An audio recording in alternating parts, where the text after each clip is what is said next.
ay may tindahan, nangangarap ka rin ba na sana lumaki ang iyong kita at benta? Kung nangangarap ka, yan ang aking topic ngayon. Kaya kung interesado ka na, mga kasari, sumama ka na sa pakikipagchismisan kaya titintin, mga kasari. Pero bago ako mag-umpisa, huwag mong kalimutan mag-subscribe ka na sa Palaway Niyang Tindera. Pakilike ng aking video kung may natutunan ka at pakishare na rin kung hindi ka busy. At sa lahat ng mga dating subscriber na titintin na nanonood, huwag kayong mag-unsubscribe, please lang. Paano pa tayo magchichismisan yan? Iiwan nyo na ako, mga kasari. At eto na, umpisa na natin ang Real Talk at masaya nating chismisan. Magandang gabi, mga kasari, no? Dito ay alas 10 na ng gabi, pero sa titintin patuloy pa rin sa paglalagari. Sino yung mga kagaya ko dyan, gabing-gabi na open pa rin, mga kasari, no? So masaya ako dahil naabot ko na yung quota. Sumobra pa si Ate Tintin, no? Di ba? Ngiting-wagi na naman si Ate Tintin. So alam niyo, mga kasari, no? Sa totoo lang, pagka kayo ay nagtitindahan at habang tumatagal kayo sa pagtitindahan, kayo mismo sa sarili ninyo nakakapag-isip kayo ng ito yung dapat gawin ko sa aking tindahan para madagdagan ng kita. Lahat tayo may kanya-kanya tayong strategy. Pero syempre, ibubulgar ko sa inyo yung aking tinatago-tago strategy. Sana makatulong, no?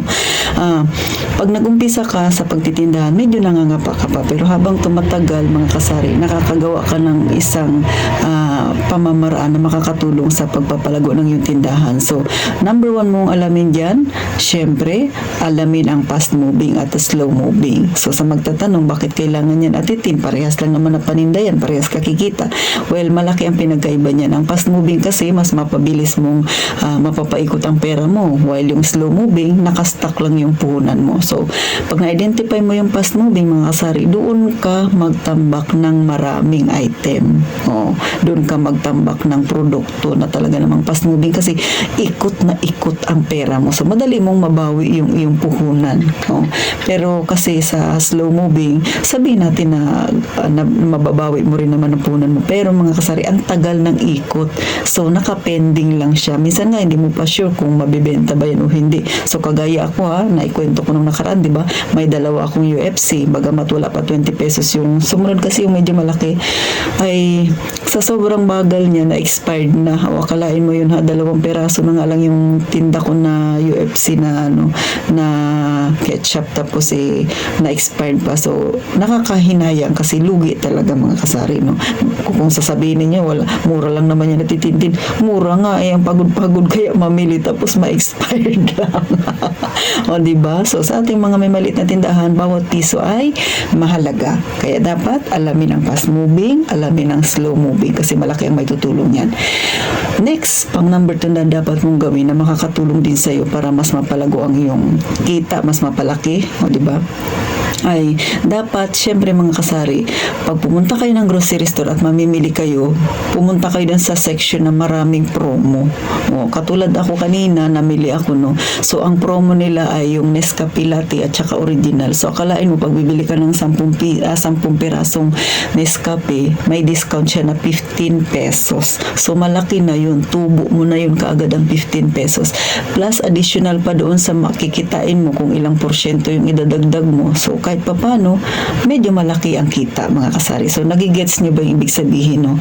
Pero, syempre, make sure lang yung promo na bibilhin ninyo, check ninyo yung kanyang expiration. Baka mamaya, promo siya kasi malapit na siya mag-expired. So, okay lang kung mabenta sa inyo. Paano kung hindi yan magiging mabenta sa inyo, di ba? So, sayang, baka magtapon din kayo ng pera. Kaya, make sure, pag bibili kayo ng promo, siguraduhin talaga na yan ay fast moving sa inyo. At, syempre, check ang expiration. Kasari, no? So, ganun lang. Dalawa lang yan sa una ninyong gawin. Syempre, identify ang fast moving, slow moving, and then, syempre, maghanap ng mga item na mga promo na siya naman ay fast moving.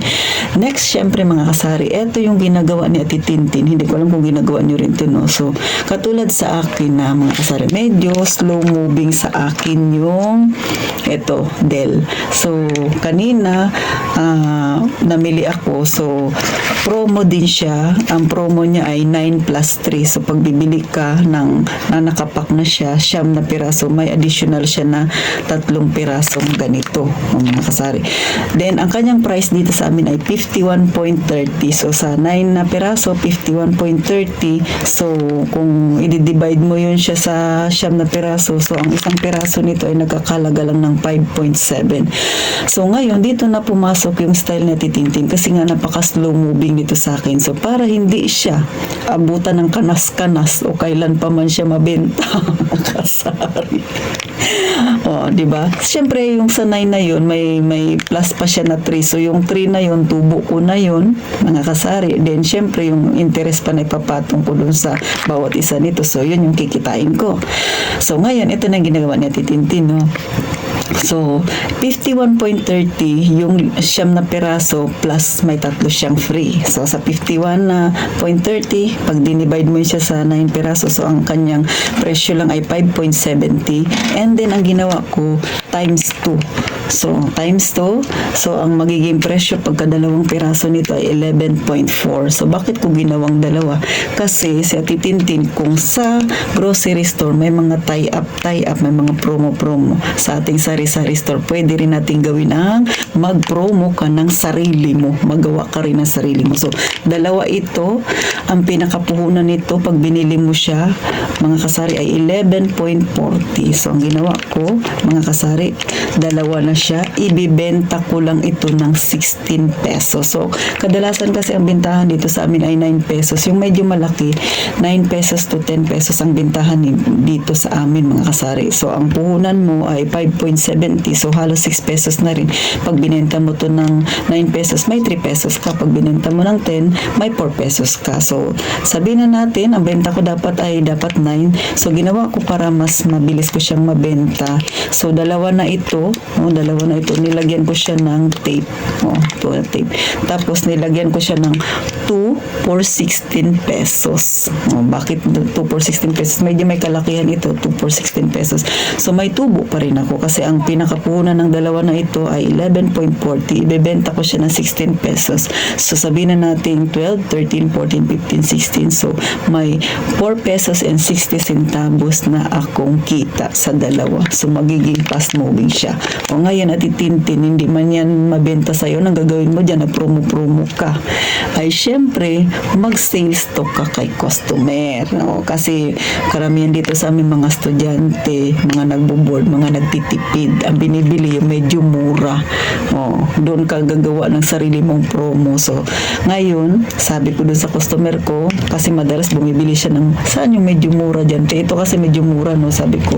Ngayon, sabi ko sa kanya, bumili ka ng isang ganito kasi ang bintahan 9 or 10. O kung dalawa ang bibili niya, kung tag 9, di 80 na kaagad. So, pag dalawa ang binili niya, ito na kaagad, itong promo ko na to, may discount pa siyang 2 pesos. O, diba? Kasi kung isa lang ang bibilihin niya, 9 pesos or 10, o di 20 kung dalawa. Pag dalawa na kaagad, dahil naka-promo si Ate Tinti, nagawa ko ng sarili kong promo, may discount na siya kaagad. O, ikaw na customer, hindi ka ba bibili ng ganito? So, pwede nyo yung gawin sa sabon, pwede nyo gawin sa mga ganito, yung mga medyo slow moving ninyo, pwede nyo yung gawin sa mga slow moving nyo na item para maging fast moving siya. So, malaking magiging hatak niyan. So, baka sabihin nyo, saan doon yung malaking kita at itintin? Siyempre, mas dalawa yung bibili niya, yung slow moving mo, naging fast moving na siya, kumita ka pa, mas madali mong mapapaikot. Nagigets niyo ba yung ibig kong sabihin, mga kasari?